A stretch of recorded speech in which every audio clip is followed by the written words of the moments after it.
What's up, everyone? This is Tatum. I'm back with another episode of Fuck This Review, where today I'm going back in the past a little bit. It's not like my regular Fuck This Reviews, where I talk about like current albums and things of that nature. Today I'm going to talk about ABBA, a rival album. And I put it under Fuck This Review because this is my first time listening to this album. This album is new to me, so I couldn't put it under Flowers or Off the Wall, things of that nature. But I decided I'm still going to talk about it. I'm doing like I'm going back and listen to a bunch of classic rock and pop albums just to broaden my horizon and just, add new things to my catalog of music journal. So I could pull it up. But you ever heard of ABBA, blah, blah, blah song? But yeah. So, and just to get inspired, that's how you learn new things. I don't like to be stuck in a box and just listen to the same things all the time. So today I'm reviewing ABBA, a rival album. And yeah, let's get into it. Like I said, this is the first time I've listened to this album. It was made in the 70s, and the thing with it's a pop, like, 70s album. And the thing with me, like, I'm not a big fan of disco music going into it. So I'll just tell you that off the top. I'm just not I like some disco music, but I don't know. I'm just not all the way in on the disco music. I'm not in the baseball field burning disco records or anything of that nature. But yeah. So I went into it with an open mind though, and I just wanted to, see. It's one of their, well, what I read is their best album. Yeah, I didn't know that this band like sold so many millions of records that they did, being that it was in the disco era. Also, I didn't know this band was comprised of two married couples who basically ruined both of their relationships. Like, you could have seen that one coming. Like, who thought this was a good idea to have two married couples in a band at the same time? You just call asking for trouble. But let's get into the album. This is ABBA's fourth album, and it's like their biggest album, like their highest charting singles in all like countries and things of that nature. The first song was When I Kissed the Teacher. And it kind of threw me off first listening to it in 2021. Like, I was like, what were y'all doing in the 70s? Like this song is about, from a girl's perspective, like kissing her teacher, having a crush on her teacher, and then kissed him one day in school. Like, I don't know if in class, behind closed doors. And like, after I got past the fact of just like, this is weird. Just a weird song, just a weird thing to make a song about. Never been in love with one. My teacher, I did have some bad teachers in my day, but I ain't never was like, oh my gosh, I need to kiss her. So after I got past that aspect of just that of like, this is weird as just anything to make a song about, I was just like, let me just take it in as what it is, and maybe like you like step out of yourself and think about how relatable this probably was. Just every kid probably had, not every kid, obviously you didn't. A lot of kids have, crushes on their teachers. Like, that's not something that's abnormal, but it was just weird to hear and to start the album off with that. I was like, where are we going? Like, and it was all on this like disco poppy beat. They were like getting down. I was like, okay. Like, they was in the club skating and dancing. I kissed my teacher and I like like on some Katy Perry shit. Like, I was like, okay, whatever. Next song though, and they reeled me. I was like, that first song kind of threw me off completely. I'm gonna let y'all know firsthand, it threw me off. But second song wooed me back in, Dancing Queen. And then when that came on, I was like, oh, I know this song. This is the song that's been playing my whole life. Like, this is one of the disco songs I like. I can't say enough about Dancing Queen that probably hasn't been said already. It's probably their biggest single. I think it was their first #1 single in the U.S. Topped a lot of charts across the world. Global hit. Like, it's just, everybody know Dancing Queen. Like, you are the dancing queen, young and me. What I did think though is like, damn, maybe I enjoy this album more if I did like a couple bumps. Like, this album is so 70s and disco that it's ridiculous. Like, it's so ridiculous. But Dancing Queen, obvious hit. And I also read like when they were creating the song, I forgot what the song was called before Dancing Queen. I think it was like Rio de Janeiro or Boogaloo. Yeah, Boogaloo. I think When I Kissed My Teacher was Boogaloo or something like. I mean, When I Kissed My Teacher was Rio de Janeiro, original title. I don't know. Maybe they recorded in Rio de Janeiro. But this song, Dancing Queen, was originally called Boogaloo. She shows you how 70s this is, how disco this was, but it was changed to Dancing Queen. I don't even know where they got Boogaloo from. If anybody know about, backstory on Dancing Queen, let me know where that title even come from. But they said when they made the demo of it, they knew it was a hit. And I was like, yeah, listen to Dancing Queen. If I made the demo to Dancing Queen, I knew it was a hit too. Like you just know. Like some certain songs you just know are just fucking smashes. And Dancing Queen is one of them. Like, yeah, that song will be played forever and ever and ever. The next song is My Love, My Life. And that song is simply just a lost love song. Relationship coming to an end. It's a line where it says, I've seen it on your face. Tell me more than any worn out. Tell me it's more than any worn out old phase. So now we'll go our separate ways. Never again were we two. I was like, when they got to that line, I was like, that's a weird way to say that, but that's pretty dope. Like, never again we two. Never again, nothing I can do. And I just like the vocals on there, like, because for the most part, I would assume this is my first album I'm listening to of them. It seems like the two women in the group were the vocalists for me, were predominantly on this album, and their voices are really dope. Like I wouldn't say they couldn't sing or anything. It really fits the tracks. The production on this album is actually dope. That song is pretty dope. Like I wasn't expecting. I don't know. I wasn't expecting it to start to get in depth in a way. Like I thought it was just gonna stay disco out the whole ride, and I had my seatbelts buckled and everything. But it was cool. That song was pretty cool. Yeah, I like it. I like the vote. Like I said, I like the vocal performance on there. The story itself is cool as well. Just a lost love record. Yeah, that has to be hard to make songs like this when you're in a group. Both of you in group with your husbands. Next song is Dum Dum Diddle. And stop laughing. This is a classic album right here. And that song, like you could tell they was just on some other stuff, like drug wise. The way that this song ideas are just crazy. That song is about like a girl admiring a guy, and from afar I would assume, and he plays the violin. And she wishes that he paid enough attention to her as he does his violin. Like she wishes she was his violin. Yeah, it ain't a bad song. At least they're like being creative.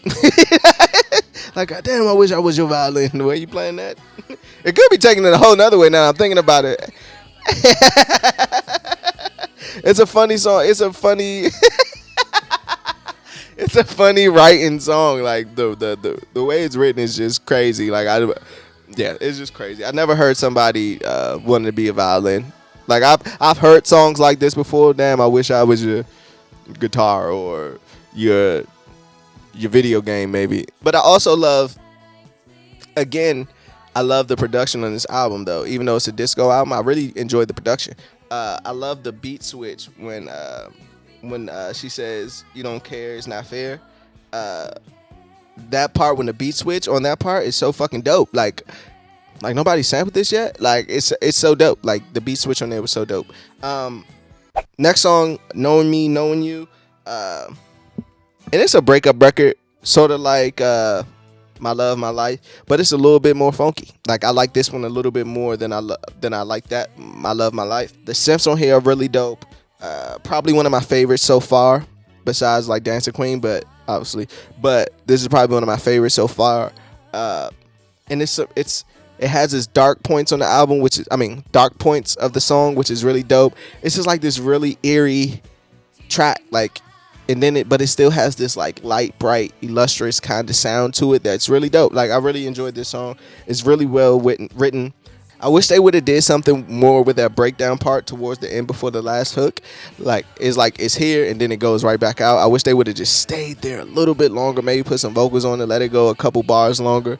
But all in all, great record. It's probably like I said before, probably one of my favorites so far. Like out of the songs that I have went through. Next song is Money, Money, Money. That's the first song on the B-side, like when you flip the record over. It's the first song on the B-side, and my thing with B-sides and vinyls and things of that nature, especially back then, it was like, it's the start of a new album. So, I think it was a great intro. It reminds me of Gaga.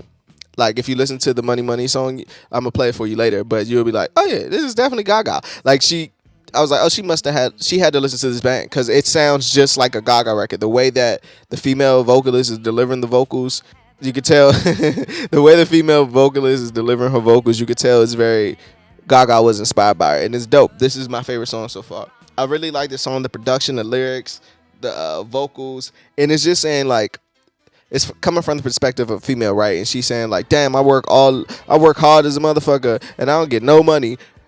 If I had a rich man, this wouldn't even be a problem. Like I could just sit back and relax, but yet I gotta work and do all this stupid shit and basically come up with no ends. And especially back in the 70s, you can imagine like the female pay rate was probably low as possible. like they probably had to have like some spousal support, or it was just not gonna be happening in the 70s. Yeah, the way they treated women. And it's a line that says, money must be funny in a rich man's world. It's also a line, a man like that is hard to find, but I can't get him off my mind. Ain't it sad? If he happens to be free, I bet he wouldn't fancy me. Is that too bad? And then she says, so I must leave. I will have to go to Las Vegas or Monaco and win a fortune in the game. My life would never be the same. Like she's saying like, it's funny because even the next couple songs after Money Money Money is just like female, like from the female's perspective of like, I'll never find love kind of thing. Like no man would want me kind of thing. Even in the money thing, she says like, and if he happens to be free, I bet he wouldn't fancy me. Is that too bad? And it's just a dope record, man. Like, but to get into the next, like those string, the money, That's Me, which is a very disco upbeat record. It sounds like an intro to a sitcom in the 70s. I'm gonna play it for you later. It sounds just like it could be an intro to a show named Carrie. But Assembly is about a girl. To me, I would think like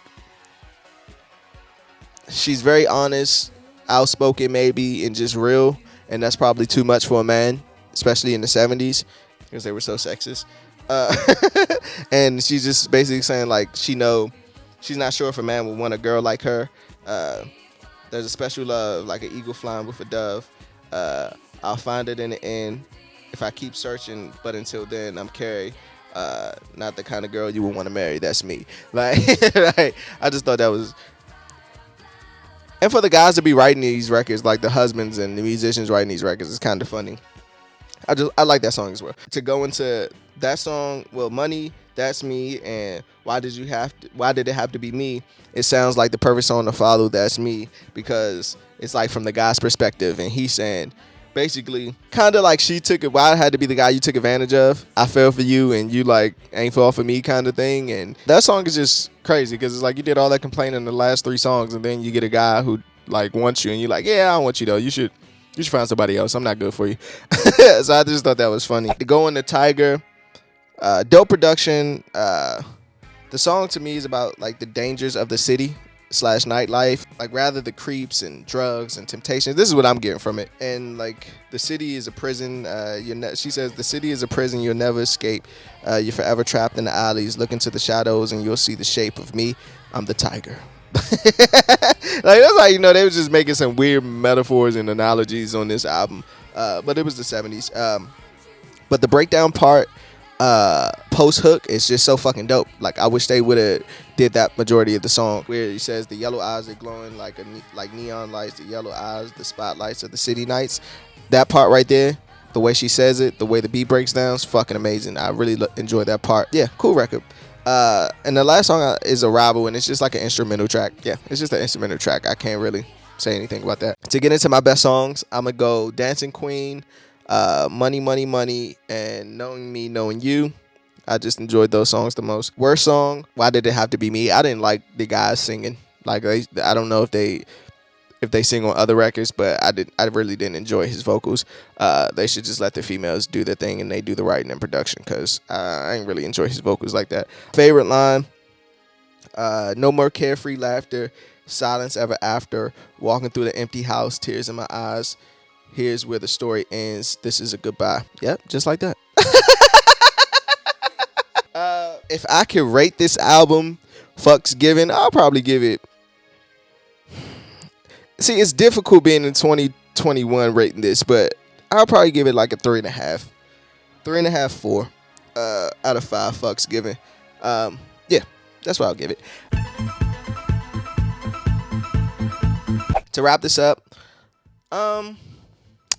I can't say that I didn't enjoy the album. Like I said, I'm not really a disco fan. I went into it I tried to just have a clear palette and just listen to it and get out of my disco kind of hate kind of thing. But, they had some great songs on here, obviously. Some great writing, like metaphors and similes. Like, the writing was great. I think the singing was dope. But my favorite part of this album is strictly the production. I think the production was like A1. I think the production really held this album together. I think, I really enjoyed the production more than anything on this album. From the way they used the synths, the guitars, the drums, everything was just really dope with the production. And that's one of the biggest highlight for me of this album. Yeah. Is there any other ABBA album that I should listen to? I went to this one first because, from what I read, this is their best album. And yeah, so if anyone thinks, there's another better album I should listen to and check out, do a review on, let me know. Don't forget to hit that like, subscribe button, leave some comments. Let's talk about it. I know some would probably take it like I was being harsh, but I did enjoy the album a bit for it to be a disco album. So yeah, let's talk about it in the comments. Again, I'm Tatum. Fuck this review.